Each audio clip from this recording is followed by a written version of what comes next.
Welcome back, Focus Learners, to another explainer. Today, we're stepping way back in time to examine the facts of one of America's absolute darkest and honestly most baffling cold cases. This isn't just a true crime story. It's a profound mystery about how a major American city was essentially brought to its knees by an invisible predator and how that perpetrator seemingly vanished into thin air. We're looking at the terror of the 1930s Cleveland torso murders. Okay, let's dive into this. Picture the scene. It's 1935, Cleveland, Ohio. A bitterly cold morning. You've got two young boys just out being kids, playing near this area known as Kingsbury Run. Looking down toward the river, they spot this strange shape, just kind of bobbing in the freezing water. Thinking it might be something they can salvage or play with, they run closer to get a better look. So what did they actually find? Well, it wasn't a mannequin. What those boys found floating in that freezing river was a human torso. No head, no arms, no legs. Literally just the middle of a human body. It was a horrific discovery that would go on to haunt the city of Cleveland for the next 90 years. Section 1, the first gruesome discovery. Now, when the police initially arrived on the scene, they really tried to write it off as just a terrible, isolated tragedy. But the physical details? They told a completely different story. Like we said, human torso, missing its head and all of its limbs. But what truly alarmed the medical examiners wasn't just what was missing, but exactly how it was missing. The cuts on the body were incredibly clean, professional even. This kind of surgical precision absolutely proved the police were entirely wrong about it being a one-off event. This was the meticulous work of someone who knew exactly what they were doing. Section 2, the Mad Butcher's Pattern.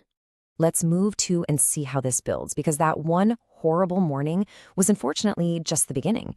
The killer was escalating, and a reign of terror soon consumed Cleveland. Mapping out the timeline of events, the very first killings actually began slightly before those boys made their discovery, starting back in 1934.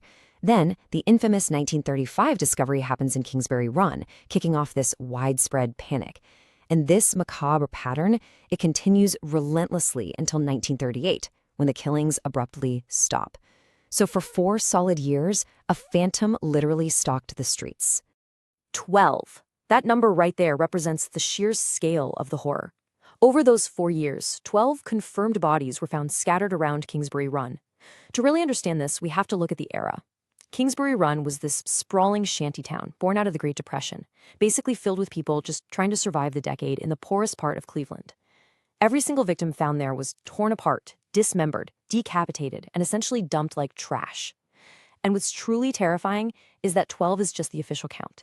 Given this killer's methods, there were probably even more victims whose remains were simply never found.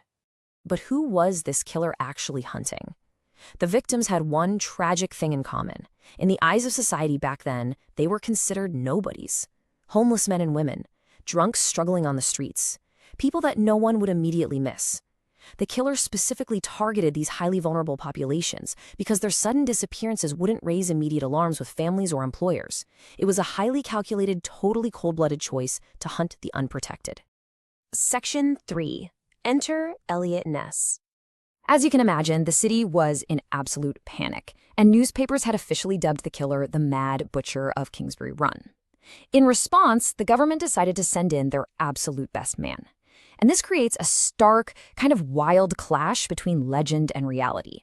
The public thought the legendary Eliot Ness, the famous, untouchable agent celebrated for taking down the notorious mobster Al Capone, would easily catch the butcher. But the reality was sheer desperation. In a frantic bid to find the killer, Ness raided homeless camps. He actually went as far as burning down an entire shantytown in Kingsbury Run. He orchestrated over 200 interrogations. And the result of all that aggressive, chaotic action? Absolutely zero evidence. Section 4. Suspects without evidence. Now, what's really interesting about this slide is that despite Ness's intense, arguably extreme measures, the investigation hit wall after wall. It wasn't that they didn't have leads. They actually had several promising prime suspects. They looked heavily at a man named Dr. Francis Sweeney, a surgeon who lived near the crime scenes and had a well-known, deep-seated hatred for alcoholics. They investigated a local butcher who had the tools and skills. They looked closely at a guy living right next to the very dump sites where bodies were found. They even considered the chilling possibility that it might be someone working inside the police department itself.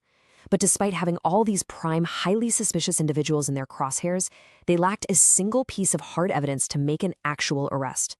The harsh truth here was that the killer was simply too smart. Revisiting those initial autopsy reports, the cuts were surgical. Whoever committed these horrific acts deeply understood human anatomy. This wasn't some crazy man wildly swinging an axe in a blind rage, right? This was someone highly trained, meticulous, and disciplined. That high level of professional skill is exactly why they left absolutely nothing behind for Eliot Ness to find. Section 5, an enduring dark secret. Just as the city of Cleveland felt it couldn't endure another day of this nightmare, everything changed in an instant. In 1938, the killings just stopped. Out of nowhere, literally like someone walked over and simply turned off a switch. There was no triumphant arrest, no final shootout, no confession. The terror just ended. Eliot Ness ultimately closed the case, but he never solved it. The investigation files were sealed, locked away from the public, and the killer, whoever he was, walked free into the shadows. So the crucial point is that we are left with two conflicting realities. On one hand, we have immutable historical facts: 12 brutally dismembered bodies, heads and limbs never recovered, and government files sealed shut. On the other hand, we have the present day. We are sitting here in 2026, and Kingsbury Run is still there, but Cleveland never got its justice. One of the most brutal serial killers in American history completely got away with it. Which leaves us with a lingering, deeply unsettling question to end on today. Is the government hiding something about this case? Why seal the files away if there was truly zero evidence to protect?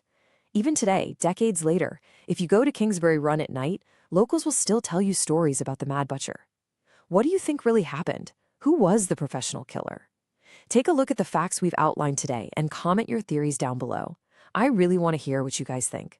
And make sure you are subscribed, because when you return for our next explainer, we'll be breaking down a case that is somehow even darker than this.